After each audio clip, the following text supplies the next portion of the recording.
Je trouve ça exceptionnel.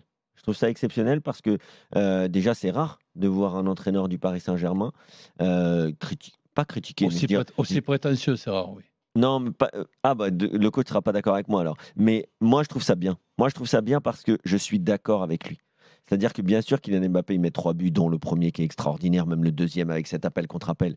Mais moi, je pense, comme Luis Enrique, qu'il peut progresser. Et aujourd'hui, Kylian Mbappé, il est à un moment de sa carrière où non seulement il peut, mais il doit progresser. Il doit progresser sur plein d'aspects. Et je pense que Luis Enrique est un entraîneur qui peut faire progresser n'importe quel joueur, même si c'est un joueur de très haut niveau. Et j'aime bien ça parce que ça veut dire quand même qu'il y a enfin un entraîneur au PSG qui sait que peu importe ton statut, peu importe même tes performances, parce que c'est un bon match en soi, en tout cas statistiquement parlant pour Kylian Mbappé, mais c'est bien quand même de voir un entraîneur qui se dit, voilà, j'ai un des meilleurs joueurs du monde, il fait un bon match statistiquement, mais je pense que dans le jeu, il peut progresser, il peut s'améliorer et il peut aider à encore mieux faire jouer l'équipe. Et tu penses qu'il ne nous prend pas pour des cons? Non, je pense qu'il le pense. C'est-à-dire que tu penses que cette déclaration au sujet d'Mbappé, quand tu viens de gagner un match à Reims, et que Kylian Mbappé qui peut faire plus, évidemment, il peut en marquer 5 aussi. Non, il ne parle pas des buts, il parle du jeu. Mais attends. Hein.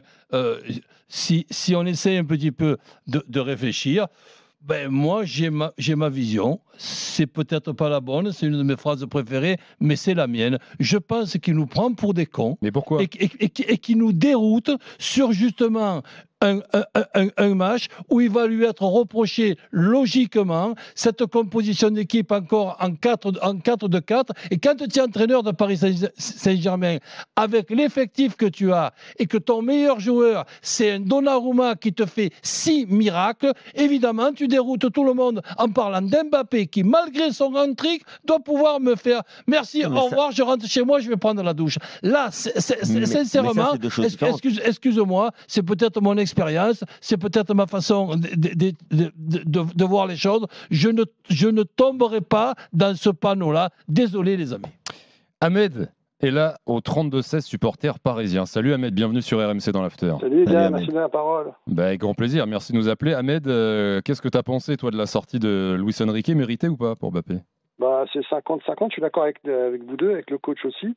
Son système, il est claqué au sol en 4-2-4, on prend l'eau pendant une mi-temps. Si franchement on est mené 2-1, c'est pas volé. Reims, c'est un braco ce qu'on a fait aujourd'hui. 3-0, parce que... Ah oui, 3-0, c'est très très flatteur. Attends, si je suis à la place de Reims, je prends un marteau, je me mets un coup sur la tête. Ah oui, la moitié d'équipe doit se suicider ce soir. Ils ont archi dominé. Donc au lieu de se remettre en question, à la mi-temps, bien avant la mi-temps, et de repasser en 4-3-3, ou je pense qu'il est passé en 4-4-2 à la deuxième mi-temps, non, il attend une mi-temps, on prend l'eau, il regarde, il reste fort dans ses idées, et il n'y a qu'à la mi-temps qui commence à changer et fait rentrer Vitinha.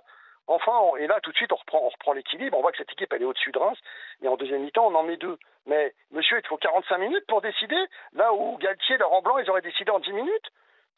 Ça, c'est scandaleux. Et d'un autre côté, il n'a pas tort. C'est vrai que dans son système, Mbappé ne défend pas du tout. Donc, il est pas content. Et donc, il se plaint. Je pense qu'il est un peu sincère. Il veut plus d'efforts défensifs d'Mbappé. Mais bon, ton système, il est à l'envers. Il ne sert pas Mbappé non plus. Alors. Mais écoute, ce que fait Mbappé dans ce match-là, déjà, il y a les 3 buts, on appelle ça un hat-trick. Quand on voit le déplacement offensif d'Mbappé, notamment sur le premier but, c'est un déplacement, tout simplement, c'est une perfection, ce déplacement. Pareil quand Barcola déborde.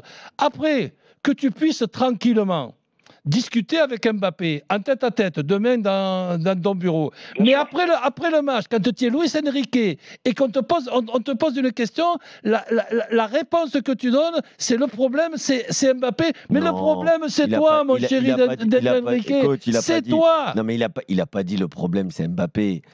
C'est moi que je rajoute, tu sais que je suis d'une région où on exagère, eh bien j'exagère. Okay. Et peut-être aussi, je me trompe à 100% quand je pense que Enrique, il essaye de nous faire une fausse piste au premier poteau pour aller au deuxième poteau et que nous, on tombe dans le panneau comme des cons en disant « c'est vrai, il ne défend pas ce Mbappé ». Mais si je suis entraîneur, je ne vais pas me citer un exemple, je te dis ce que j'aurais fait avec Mbappé. Interdiction de défendre, Kylian. Repose-toi tranquillement devant. Et s'il y a un de tes coéquipiers, et s'il y a un de tes coéquipiers qui est pas content, eh ben qu'il fasse autant que ce que tu peux faire sur un terrain de football, et il aura l'autorisation lui aussi de pas défendre.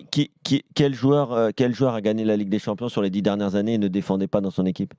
Eh ben, s'il y a une équipe avec un Mbappé qui ne défend pas. Qui comme ça, je sais pas, le Barça 2015 par exemple. Ok.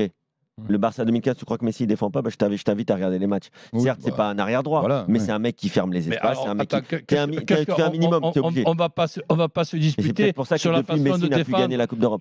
Quand tu as un Mbappé qui est quand même dans une saison, et le pire. Ce qui va encore arriver, on va discuter toutes les semaines, dans pas longtemps.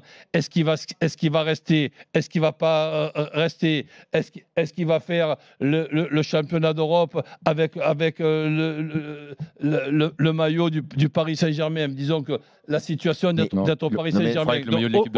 Aujourd'hui. Mais il n'a pas dit que c'était le problème du PSG non plus. Mais Mbappé, pour moi, aujourd'hui, si après un hat-trick, avec des choses, malgré ce hat-trick, qu'il faut améliorer. C'est la seule chose que tu as à nous dire après le match. Eh bien, tu me prends pour un con. Mais c'est pas la seule chose qu'il a dit. Tu me prends pour un con. Tu essayes de me prendre pour un con, c'est pas pareil. Non, mais coach, c'est pas la seule chose qu'il a dit. Là, on parle de ça parce que c'est sûr Kylian Mbappé, après un triplé, bien sûr qu'on a tous vu le match de Kylian Mbappé. Son but, il est extraordinaire, le premier. Mais on a vu le match de Luis Enrique aussi. Oui, non, mais d'accord. Le match de ton meilleur joueur, c'est Donnarumma, il fait 6 miracles.